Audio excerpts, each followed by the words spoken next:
अब वो फेलियर्स होते हैं, वो फेलियर्स क्यों होते हैं? सबसे बड़ा, सबसे इंपॉर्टेंट रीजन है कि उनके पास कोई डिफरेंशिएटिंग आइडिया नहीं रहती। एक मतलब स्कूल ऑफ थॉट ऐसे है कि आपको अगर बहुत जल्दी सक्सेसफुल होना है तो आपको बहुत जल्दी बहुत ज्यादा फेलियर्स के थ्रू जाना है आपको।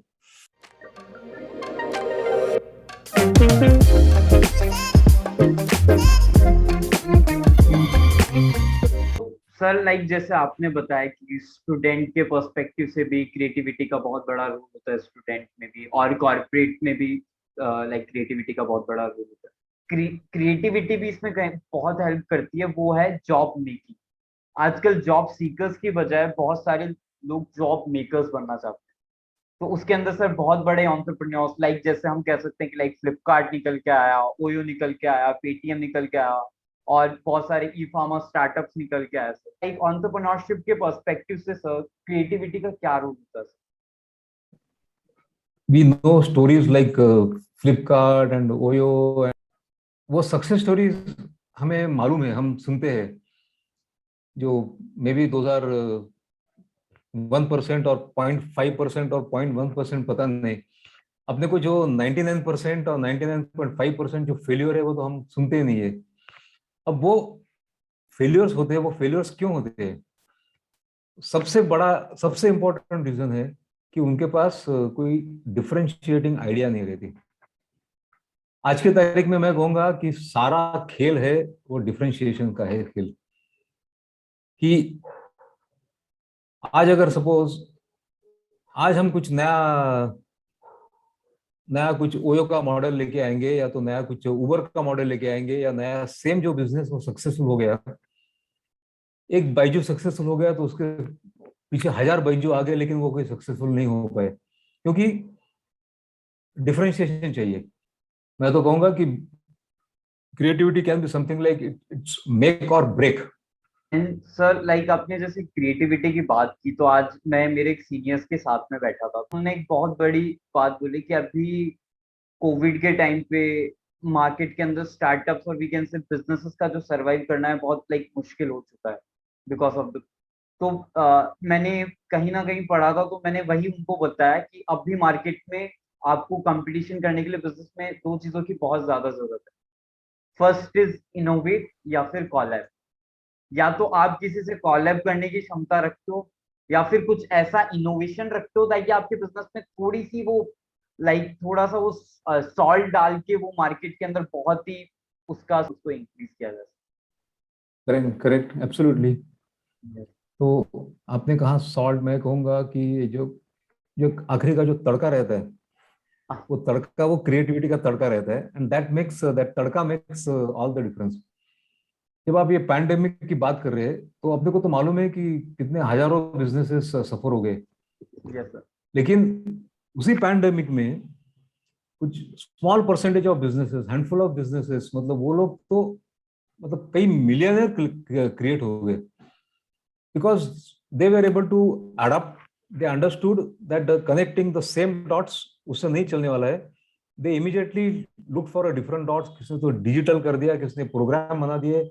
वो पहले लोकल बिजनेस करते थे, बाद में वो ग्लोबल बिजनेस करने लगे। तो जो अडॉप्ट कर सकते थे और जो अडॉप्ट क्रिएटिवली जो कर पाए, वो तो काफी मिलियनर, मैंने मुझे खुद मालूम है, काफी लोग मिलियनर हो गए इसी पैंडेमिक में। जो सेम पैंडेमिक में हजारों लाखों लोग बर्बाद हो गए हैं। तो जैसे हम सक्सेस स्टोरीज की बात कर रहे हैं, तो मुझे भी कई बार ये लगता है कि जो भी सक्सेस स्टोरीज हम देखते हैं, हम सिर्फ सक्सेस स्टोरीज ही क्यों देखते हैं, हम फेलियर स्टोरीज क्यों नहीं देखते हैं। इवन अपना सर एजुकेशन सिस्टम भी ऐसा है कि जो केस स्टडीज हम पढ़ते हैं एमबीए में या अपने कॉलेज टाइम में, 90% of the case studies are कि जो सक्सेस हुआ इसको ऐसा कैसे बना लिया। बाकी कहाँ जो फेलियर्स हुए सर, इससे क्या लगता है मुझे कि जो इम्पैक्ट पड़ता है सीखने वालों पे, लोगों को लगता है कि सक्सेस बहुत आसान है। यहाँ पे लोग हार्डवर्क मिस कर जाते हैं। मतलब हम एक मेंटालिटी हो जाता है कि मैं बस इनपुट डालूंगा और मुझे सक्सेस मिल जाएगा, जो कि ऐसा नहीं है। जिनकी सक्सेस स्टोरीज हम पढ़ते हैं वो भी कई बार फेल हो चुके होते हैं, तब जाके उनको सक्सेस मिलती है। तो ये सब कहीं ना कहीं ऐसे दिखता है कि मतलब इसको कहीं, मतलब हमें जरूरत फेलियर स्टोरीज भी पढ़ने की जरूरत है, फेलियर की स्टडीज पढ़ने की भी जरूरत है। ये आपने बहुत बड़ी चीज कही आपने। मतलब मैं कहूंगा आपको कि एक मतलब स्कूल ऑफ थॉट ऐसे है कि आपको अगर बहुत जल्दी सक्सेसफुल होना है तो आपको बहुत जल्दी बहुत ज्यादा फेलियर्स के थ्रू जाना है आपको। तो मतलब बहुत, मैं तो कहूंगा कि फेलियर्स के जो लैडर रहता है उसी से आपको सक्सेस मिलता है। और मैं तो कहूंगा ना कि एक failure is very important from creativity point of view, कि जब तक लोगों का अप्रोच रहता है कि किसी भी सूरत पे किसी भी हाल में फेल नहीं होना है, जब तक ये एटीट्यूड रहता है तब तक वो रियल सक्सेस कभी मिलता नहीं। ये आपने जो भी लोग ये देखे हैं सही। जो सक्सेसफुल हो गए, जो भी हम नाम डिस्कस कर रहे हैं, वो उनमें बहुत ज्यादा एक्सपेरिमेंट करते हैं। वो एक एक्सपेरिमेंट करने की जो एटीट्यूड रहती है उसके पीछे ये भी होता है कि आपको मालूम है एक्सपेरिमेंट का मतलब एक्सपेरिमेंट है। वो उसका नतीजा कुछ भी निकल सकता है, उसका सक्सेस भी हो सकता है, उसका फेलियर भी हो सकता है। But those people are not actually afraid of failures. वो कहते हैं एक एक करके एक्सपेरिमेंट करे सीख जाए, एक्सपेरिमेंट करे सीख जाए। आपने एनएलपी का शायद सुना होगा, एनएलपी करके न्यूरो लिंग्विस्टिक प्रोग्राम है, उसमें कुछ काफी ट्रेनिंग होता है उसमें, मतलब how you run your mind. तो एनएलपी के कुछ प्री सपोजिशन है, तो उसमें से एक प्री सपोजिशन मेरा बहुत फेवरेट है।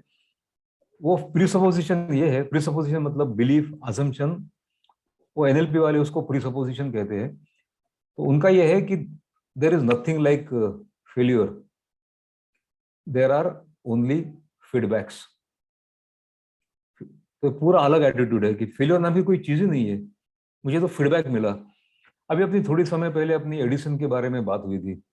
तो एडिसन का और एक कहते हैं कि एडिसन के बारे में कहा जाता है कि उसने जो हम जो जो इलेक्ट्रिक बल्ब है वो एडिसन ने इन्वेंट किया था। तो लोग कहते हैं कि उसको 9999 टाइम वो फेल हो गए थे। तो किसी ने एडिसन को कहा कि आप 9999 बार फेल हो गए हो, आप और भी करना चाहोगे क्या? तो एडिसन ने कहा था कि मैं I have not failed 9999 times, but I have discovered 9999 ways of not making the bulb करके। और कहते हैं कि फिर उन्होंने और एक बार ट्राई किया और वो बल्ब का इन्वेंशन हो गया। अभी ये जो स्टोरी है ना, ये थोड़ा सा रॉन्गली कोट की जाती है। रॉन्गली कोट मतलब लोग बताते हैं कि देखो कितना बड़ा परजिवरेंस है, कि परजिवरेंस के लिए बताते हैं कि देखो लगे रहो लगे रहो लगे रहो। तो ये एग्जाम्पल लगे रहो वाला एग्जाम्पल नहीं है। अगर आप एडिसन का माइंड रीड करो, मैंने जो पहले कहा था ना कि जो डॉट बैंक, एडिसन को तो उतने डॉट्स मिल गए फेल्यूर। एडिसन को मालूम था कि एक सक्सेस मिलने के लिए इतने डॉट्स चाहिए, अलग अलग डॉट्स कनेक्ट करके उसको बाद में सक्सेस आ गया। तो मैं तो कहूंगा कि अ, अगर आपको किसी को क्रिएटिविटी सीखनी है तो सलमान आपने बहुत बड़ा इंपॉर्टेंट पॉइंट किया कि अगर आप जब तक आप फेलियर से डरते हो तब तक आप क्रिएटिव तो नहीं बन सकते हो। क्योंकि एक सबसे पहला सबसे बड़ी बात क्या होती है, जब आपकी आइडिया रहती है ना, तो बहुत आपकी आइडिया बहुत क्रेजी लगती है लोगों को। तो हम हमारे दिमाग में सोच आती है कि यार अगर लोग हंसेंगे, पीपल माइट रिडिक्यूल मी, लोग क्या कहेंगे, तो हम कहते हैं हम चुपचाप बैठते हैं। तो मतलब कभी क्रिएटिव आइडिया जो दिमाग में रहती है वो कभी बाहर ही नहीं आती।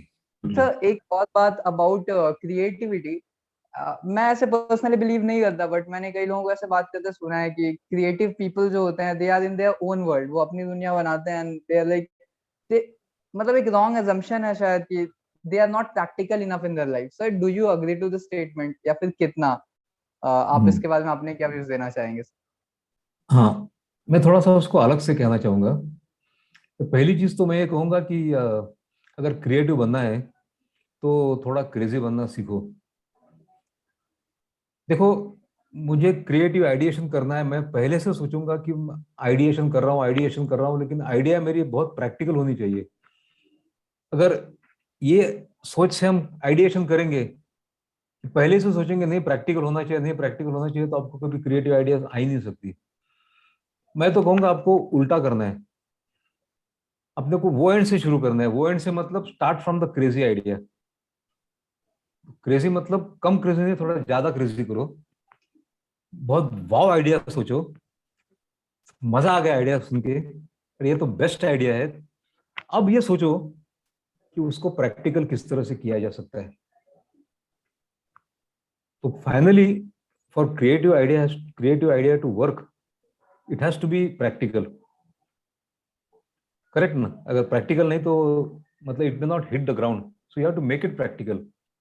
एक कंपनी को बहुत प्रॉब्लम हो रहा था कि एट्रिशन, पीपल एट्रिशन, लोग काफी छोड़ के जा रहे थे, competitor use to poach their good people. तो उनका ब्रेनस्टॉर्मिंग चल रहा था, उनका मीटिंग चल रहा था कि यार ये एट्रिशन को किस तरह से कम किया जाए। तो कुछ रास्ता नहीं मिल रहा था, लोग थोड़े फ्रस्ट्रेट हो रहे थे कि ये करे वो करे, कुछ मतलब सोल्यूशन नहीं मिल रहा है। तो एक आदमी ने बहुत फ्रस्ट्रेशन में आके कहा कि यार एक काम करेंगे, जैसे लोग अपने कंपनी में ज्वाइन करेंगे तो उनके हम टांगे तोड़ देंगे, तो कहीं भाग नहीं जाएंगे वो।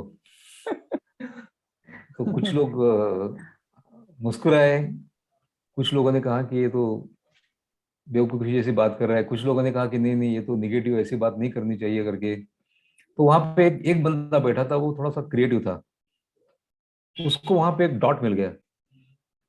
उसने कहा कि एक मिनट आप रुक जाइए, ये तो आइडिया काफी ये आइडिया काफी दिलचस्प आइडिया है। उसको थोड़ा सा हम उसको थोड़ा दूसरे डॉट के साथ कनेक्ट करते हैं। तो उन्होंने क्या सोचा, वो जो एक स्पार्क मिला था, वो उन्होंने ये स्ट्रेटेजी बनाई कि उनका as a policy they say that we will take those people for certain functions, those people who are physically challenged। तो फिजिकली मतलब जो चैलेंज, जो उनके टांग तोड़ देंगे, तो उन्होंने कहा कि फिजिकली चैलेंज लोगों को हम रिक्रूट करेंगे। तो that turn out to be master stroke. एक तो कंपनी का अच्छा रिपुटेशन हो गया कि जो फिजिकली चैलेंज लोग, उनको कभी हमेशा मतलब they struggle to find a job, so this is one company who is actually offering them the job. अच्छा, दूसरा प्रॉब्लम उनको कोचिंग का था कि बाकी कंपनी वाले उनके अच्छे अच्छे लोगों को लेते थे। अब ये फिजिकली चैलेंज लोग तो बाकी कॉम्पिटिटर्स के एचआर का जो क्राइटेरिया रहता है उसमें तो वो फिट नहीं हो जाएंगे, तो सडनली उनका एट्रिशन कम हो गया। So what started with some crazy idea, and then actually they lash to that idea, and धीरे धीरे उसको उन्होंने प्रैक्टिकल बना दिया। तो दिस इज वन एग्जांपल। आपने मतलब नाम सुना होगा, नील बोर करके एटॉमिक फिजिसिस्ट थे, साइंटिस्ट थे। Yes sir. He was a Nobel laureate. तो उनके बारे में कहा जाता है कि एक बार ऐसी मीटिंग चल रही थी, वहां पे मीटिंग चल रही थी, तो वो एक्चुअली कह रहे थे कि आप थोड़ा सा मतलब क्रेजी आइडिया बता दो।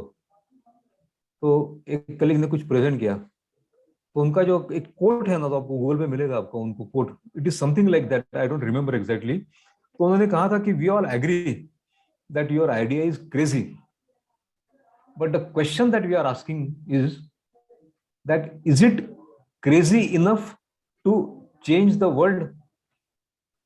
मतलब वो कह रहे थे कि हाँ ठीक है, क्रेजी तो है, लेकिन यार इतना क्रेजी तो नहीं है, थोड़ा और क्रेजी बना दो, इतना क्रेजी बना दो कि उसके मतलब वर्ल्ड को इम्पैक्ट कर सके। और ये कौन कह रहा है? ये मैं नहीं कह रहा हूँ, ये नोबेल लॉरिएट कह रहे हैं कि और क्रेजी आइडिया करो करके। आप बता सकते हैं कुछ आइडियाज की, कुछ एग्जांपल दे सकते हैं, मतलब लाइक बता सकते हैं कि कौन से आइडियाज ऐसे होते हैं जो लाइक क्रेजी इनफ होते हैं आपके अकॉर्डिंग? कैसे एक आइडिया आइडेंटिफाई किया जाए लाइक एक क्रेजी इनफ? एग्जाम्पल मैंने बुक में दिया, पहले वो बताता हूँ मैं कि एक ऐसी कुछ बात हो रही थी कि मतलब अपने को वो लोग घर पे पेट रखते हैं ना, मतलब पेट मतलब कुत्ता बिल्ली जैसे। हाँ तो उसमें बहुत सारे प्रॉब्लम्स होते हैं कि क्या करें, मतलब उनको मतलब उनका खाने का, उनको मतलब पी पू के लिए बाहर जाने का, उनको नहाने का, उनको वेट के पास ले जाने का। तो ऐसा कुछ हो सकता है कि मतलब जो एकदम प्रॉब्लम फ्री ऐसा कोई पेट है क्या? प्रॉब्लम फ्री पेट तो कौन हो सकता है फिर? तो किसी ने कहा तो प्रॉब्लम फ्री कोड तो कोई नहीं हो सकता कि मतलब सिर्फ एक जो पत्थर रहता है ना, stone, stone can be absolutely, आप ले लो, कोई प्रॉब्लम करेगा नहीं आपको, जहां डालो वहां पड़ा रहेगा। तो वो बंदा था, वो कॉपी वाला था, कॉपी मतलब क्रिएटिव कॉपी जो लिखते हैं ना, वो फील्ड में था। तो उसने मतलब यू वोंट बिलीव, उसने एक प्रोडक्ट बनाया, उसने वो पेट रॉक करके प्रोडक्ट बनाया, उसने उसने प्रोडक्ट मार्केट किया। और फ्रॉड नहीं था वो, मतलब लोगों को मालूम है कि अल्टीमेटली आप क्या बेच रहे हो, आप पत्थर बेच रहे हो। तो मतलब आपका वो you are not actually selling animal. लेकिन उसके साथ उसने इतनी बढ़िया कॉपी दी उसने कि वो कॉपी सुन के लोगों की एकदम तबियत खुश हो गई। तो जस्ट फॉर द अप्रिसिएशन लोगों ने एक्चुअली वो डिब्बा खरीदा, और कितने मतलब सैकड़ों हजारों ने लाखों लोगों ने खरीदा, and with in few years that guy had become millionaire. तो अगर हम और आप सोचते कि अगर यार ये चलो ये कैसे प्रोडक्ट है, एक पत्थर ले लो उसको हम पेट रॉक करके मार्केट करेंगे, तो हमारे दिमाग में ख्याल आता भी था अगर, तो हम उसको निकाल देते थे कि नहीं यार ये तो दिस विल नॉट वर्क, ये प्रैक्टिकल नहीं है करके, ये नहीं चलेगा। तो उसने मिलीनियर, तो वो किताब, अब किताब में मैंने उसका एग्जांपल दिया है, काफी डिटेल में दे दिया है। उसकी जो कॉपी है ना एग्जैक्ट, आप किताब में पढ़ोगे तो आपको कॉपी मिल जाएगी आपको। तो ये किताब वाली, आप कोई और एग्जाम्पल पूछ रहे थे, तो आपको मैं एक और एग्जाम्पल देता हूँ। मेरे ख्याल से वो, मेरे हिसाब से वो और भी क्रेजी है। एक बंदा था, वो कनाडा का रहने वाला था, उसका नाम साइल मैकडोनाल्ड। तो ये मतलब उसको याद आया कि वो बचपन में वो एक गेम खेला करते थे। मतलब उसने गेम के बारे में सुना था, गेम का नाम था बिगर द बेटर। वो खुद वो गेम नहीं खेला था, लेकिन वो गेम के बारे में उसने सुना था। अब वो बिगर द बेटर मतलब कैसे होता है कि जब गेम शुरू हो जाता है, जैसे 4 5 6 लोग रहते हैं, they start with a very small object, एक छोटा सा पेन, एक छोटा सा पैड, मतलब जिसकी वैल्यू कुछ 54 या 58 वाली वैल्यू होती है, और सुबह से चालू करेंगे और लोगों का दरवाजा खटखटाएंगे, अननोन स्ट्रेंजर के पास जाके वो कहेंगे कि मेरे पास ये है, मुझे एक्सचेंज में कुछ तो बिगर या तो बेटर चाहिए मुझे कुछ। तो कोई तो लोग आपको देगा, कोई तो लोग भगा देगा आपको। तो आप ऐसे करके करके एक से दूसरे घर में जाओ, और आपको एक्सचेंज मिला उसको अपसेल करते थे। अपसेल, अपसेल मतलब आपको कोई बड़ा हो गया, बड़ा हो गया, बड़ा हो गया, फिर शाम को वापस मिलते थे एट अ स्टिपुलेटेड टाइम। तो वो देखते थे, कंपेयर करते थे कि सब लोगों ने कम में शुरू किया, किसका सबसे ज्यादा बढ़ गया करके, who has got the biggest and the best. तो उसको ये, अब ये जो बंदा है साइल मैकडोनाल्ड, उसको जब याद आया तो उसको, वो बच्चा नहीं था, वो 25 साल का था तब, ऐसे ही लैपटॉप के सामने बैठा था। उसने कहा कि यार क्यों ना कुछ हम करे करके, ऐसे कुछ करे। तो उसके लैपटॉप के बाजू में एक रेड कलर की पेपर क्लिप थी। तो उसकी पेपर क्लिप, पेपर क्लिप मतलब उसकी वैल्यू क्या होगी देखो आप। उसने कहा क्यों ना हम ये रेड पेपर क्लिप को लेके बिगर एंड बेटर करेंगे करके। बिगर एंड बेटर मतलब उसने जाके दरवाजा नहीं खटखटाए, तभी तभी इंटरनेट भी उतना नहीं था, मतलब तभी ये सब इतने सारे। तब उसने क्या किया, उसने उसने लेकिन एक्शन ले ली। बाकी लोग एक सेकंड की ज्यादा सोचते नहीं थे, हम डिसमिस करते थे, क्रेजी आइडिया, ये तो क्या करेगा, मतलब ये तो बचपन वाली बात हो गई ना, ये तो बच्चे वाली बात हो गई। तो उसने कहा चलो बच्चे वाली बात करेंगे। तो उसने एक न्यूज़पेपर में ऐड दे दी, उसने न्यूज़पेपर में ऐड दे दी। उसका ऐड का मैं आपको कंटेंट बताता हूँ क्या है। उसने ये लिखा था कि this red pepper clip is currently sitting on my desk next to my computer. I want to trade this paperclip with something bigger or better. Maybe a pen, spoon, perhaps a boot. उसने आगे क्या कहा कि if you promise to make the trade, I will come and visit you wherever you are to trade. बाद में लिखा hope to trade with you soon. नीचे उसने साइन किया कि साइल करके। अच्छा, ये स्टोरी हुई नहीं, बाद में उसने नीचे पीएस लिखा। उसने कहा कि by the way, I am going to make a continuous chain of up trades until, until क्या मालूम है, until I get a house और एन आइलैंड और a house on the island. उसने लिख दिया, उसने ऐड में डाला उसने। मतलब लोग कहेंगे यार कंपनी क्यों अपनी इज्जत का सब हम जैसे बॉम्बे में कहते हैं कि इज्जत का फलूदा कर रहे हैं यार।